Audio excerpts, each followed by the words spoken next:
Podcast com o cirurgião dentista Dr. Bonfante. Dicas, informações, entrevistas e curiosidades sobre o universo da odontologia e saúde bucal, com quem é referência no assunto. Oferecimento Clínica Top Dental. Tratamentos com assinatura do Dr. Bonfante.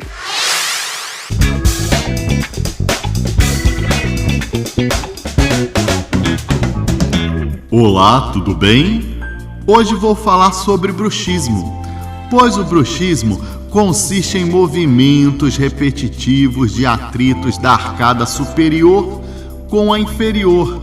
O hábito de ranger os dentes durante a noite e até mesmo durante o dia causam superestímulo nas musculaturas, levando o paciente a apresentar cansaço ao mastigar, zumbido nos ouvidos, estalidos nas articulações temporomandibulares, dificuldades de abrir a boca, sensibilidade dos dentes, fadiga geral da face e até mesmo fratura dos dentes. Um dos principais fatores desse problema é os estresses, e ainda mais se for associado a uma arcada dentária com uma má oclusão, agravando ainda mais as lesões. Pois todas as informações que o nosso cérebro recebe durante o dia são processadas durante o nosso sono.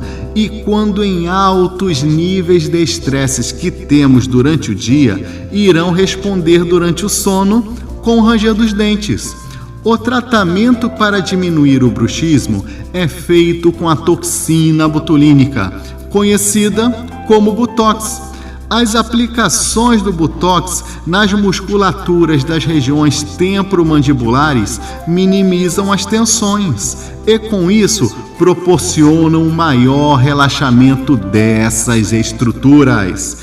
E o tratamento com as terapias alternativas se tornam muito eficazes. Vou citar algumas aqui, por exemplos: a prática de exercícios físicos, meditação, yoga, acupunturas e as massagens. Então, visite seu cirurgião dentista constantemente para que seu tratamento seja acompanhado rigorosamente. E até o próximo podcast. Um grande abraço! Quer ouvir mais dicas como essa? Acesse nossos podcasts no site clinicatopdental.com.br. Fale conosco pelo WhatsApp DDD 54 98148 0678. Você ouviu o podcast Sorria com o Dr. Bonfante.